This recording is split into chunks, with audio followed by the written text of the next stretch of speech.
आज हम लोग संपत्ति अंतरण अधिनियम के बारे में जो पिछली चर्चा को आगे बढ़ाएंगे। पिछले बार हमने ये देखा कि सशर्त अंतरण किए जाने का प्रावधान है और सशर्त अंतरण तीन तरीके से हो सकता है। पहला पूर्ववर्ती, फिर पश्चातवर्ती और तीसरा संपार्श्विक जो साथ साथ चले। ठीक है, ऐसी तीन तरह की शर्तें लगाई जा सकती हैं। उस शर्त में पहला जो शर्त आता है पूर्ववर्ती शर्त।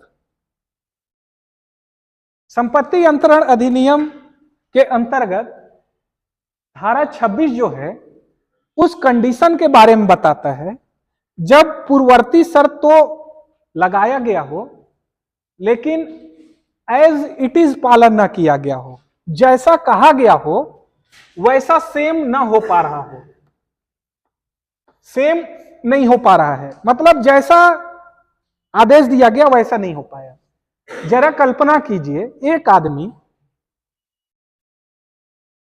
ए नाम का क्या कहता है कि मैं अपने बेटे सौरभ को, यहां सौरभ कर देते हैं, यहां मैं अपने बेटे सौरभ को कितना 5,000 रुपया दूंगा। कब? जब वो समाज के 4 लोगों से, प्रीतिका से, तुम्हारा क्या नाम है, सोमा से, सुमन से और मेरे से भी पूछ लेगा, मतलब ये 4 लोगों से पूछ के अगर सौरभ शादी करता है तो उसको 5,000 रुपए देंगे। इन चारों की सहमति से अगर करता है तो समझो, हंसने की बात नहीं है, थोड़ा समझ लो। अब यहां सौरभ को 5,000 रुपए देने की जो शर्त है वो कैसी शर्त है? पूर्ववर्ती है, पूर्ववर्ती शर्त है। पहले इस शर्त का पालन करना पड़ेगा। कौन सी शर्त? ये चारों की सहमति और उसके बाद शादी। ठीक है, अगर ये चारों की सहमति से शादी करता है तो ये 5,000 रुपए उसको मिलेंगे और नहीं करता तो नहीं मिलेंगे, सीधा बात। अब ये हो सकता है कि सोमा मर जाए, हो सकता है कि नहीं हो सकता? हो सकता है, कोई एक मर सकता है। अब उसको मर गया तो अब ये कहां पूछने जाएगा सोमा से? नहीं पूछ सकता। ऐसे कंडीशन में धारा 26 ये व्यवस्था करती है कि बाकी 3 से अगर परमिशन ले लिया तो ये माना जाएगा कि इसका पालन कर दिया गया। इसके अंतर्गत ये कहा गया है कि अगर सारतः पालन कर दिया गया,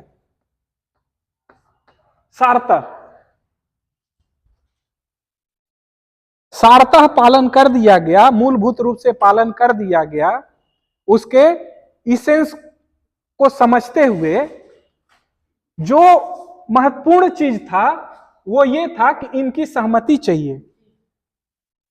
अगर उसका पालन कर दिया गया तो ये माना जाएगा कि शर्त का पालन कर दिया गया और ऐसे कंडीशन में वो जो शर्त के अनुसार जो संपत्ति देनी जानी है वो संपत्ति उसके फेवर में चली जाएगी।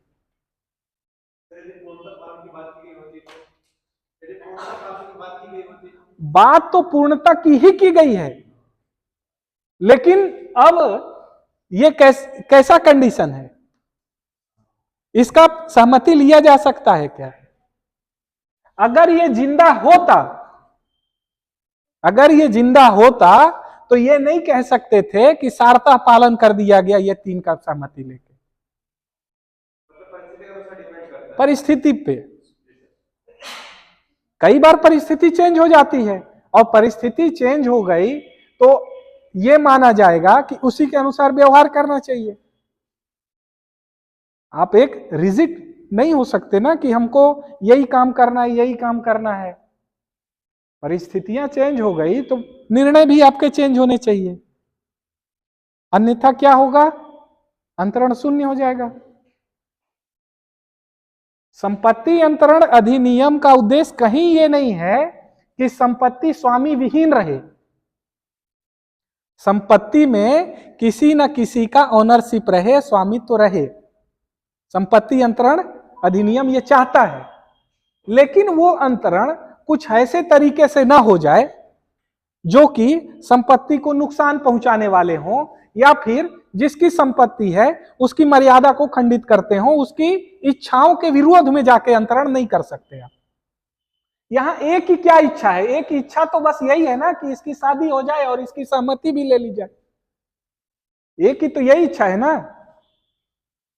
और ए की इच्छा की पूर्ति कैसे होगी? सहमति ले लिया तो हो गया।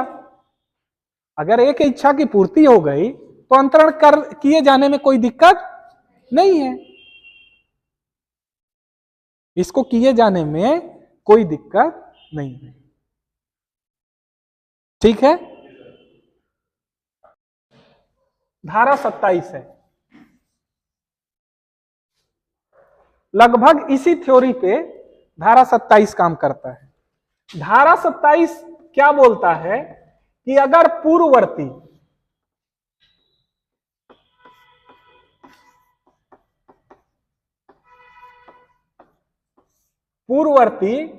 निष्फलता पर अगर किसी अन्य को अंतरण किया जाना है,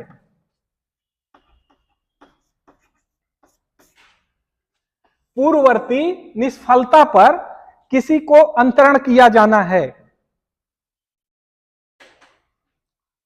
तो यदि पूर्ववर्ती कंडीशन निष्फल हो चुकी है तो पश्चातवर्ती लागू हो जाएगा, बाद वाला लागू हो जाएगा। ठीक है। यद्यपि एज इट इज ना किया गया हो फिर भी लागू हो जाएगा, यही धारा 27 कहता है। जैसे ए ने कहा कि मैं संपत्ति बी को दूंगा, कब? जब वो बी को 500 रुपए दूंगा। कब? जब वो सी के पक्ष में मेरे मरने के 3 महीने बाद सी के पक्ष में पट्टा दे दे।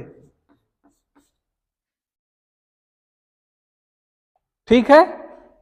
संपत्ति एक ही है। ठीक है। कितनी? 500 रुपए। 500 रुपए संपत्ति एक ही है। बी के पास कोई भूमि हो सकती है। ठीक है। ए क्या चाहता है कि बी अपनी भूमि का पट्टा सी को दे दे। ठीक है। इसके लिए इसने कहा कि अगर मेरे मरने के 3 महीने बाद या अंदर, 3 महीने के अंदर, 3 महीने के अंदर, लिमिटेड टाइम उसने प्रेस्क्राइब कर दिया कि 3 महीने के अंदर इसको 500 रुपए अगर ये पट्टा जारी कर दे इसके पक्ष में, तो ये 500 रुपए बी को मिल जाएंगे। और अगर बी ये पट्टा जारी नहीं करता तो ये 500 रुपए सी को मिल जाएंगे। बी को क्या बोला कि तुम मेरे मरने के बाद 3 महीने के अंदर सी के नाम से पट्टा जारी कर दोगे, और ऐसा अगर तुम करते हो तो तुमको 500 रुपए मिलेंगे इनाम के तौर पे। और तुम अगर ऐसा नहीं करते हो तो ये 500 रुपए इनाम किसको मिल जाएगा? सी को। इतना समझ में आया? ठीक है। अब मैं ये कहूं कि सी को 500 रुपए कब मिलेंगे, तो आप क्या बताएंगे? जब बी 3 महीने के अंदर इसको नहीं देता है, पट्टा नहीं देता है, तब सी को मिलेगा। अन्यथा तो सी को नहीं मिलना, मिलना तो बी को है। पूर्विक हित किसके पक्ष में है? बी के पक्ष में। पश्चातवर्ती हित किसके पक्ष में है? सी के पक्ष में। पूर्विक हित के निष्फलता पे सी को लागू होना है ना। 27 यही कह रहा है कि पूर्विक हित के निष्फलता पर अगर पश्चातवर्ती हित लागू होना है तो पूर्ववर्ती के निष्फल हो जाने पर पश्चातवर्ती को लागू हो जाएगा। यद्यपि एज इट इज ना हुआ हो, जैसा कहा है वैसा ना हुआ हो, फिर भी लागू हो जाएगा। कैसे? अब यहां ए जिंदा है और बी मर गया। जिंदा कौन है? मरा कौन? मरना किसको चाहिए था? मर गया बी, ए के जिंदा रहते मर गया। ठीक है, तो बी के फेवर में अब 500 रुपए जाएगा क्या? बी अब ए के मरने पे 5 ये भूमि का पट्टा कर सकता है क्या? कर पाएगा? नहीं कर पाएगा, मर गया तो कहां करेगा? इसने कहा था कि मेरे मरने पे, अब ये जब मरेगा उससे पहले तो ये मर गया, तो इसका पूर्विक हित निष्फल हो गया ना। तो इसका जब पूर्विक हित निष्फल हो गया तो ये 500 रुपए किसको चला जाएगा? सी को। क्या ये वो कंडीशन फॉलो हुई जो ए चाहता था? नहीं, लेकिन पूर्विक हित के निष्फलता पे पश्चातवर्ती हित लागू हो गया। 27 यही कह रहा है, संपत्ति को स्वामी विहीन नहीं रखना है। ठीक है।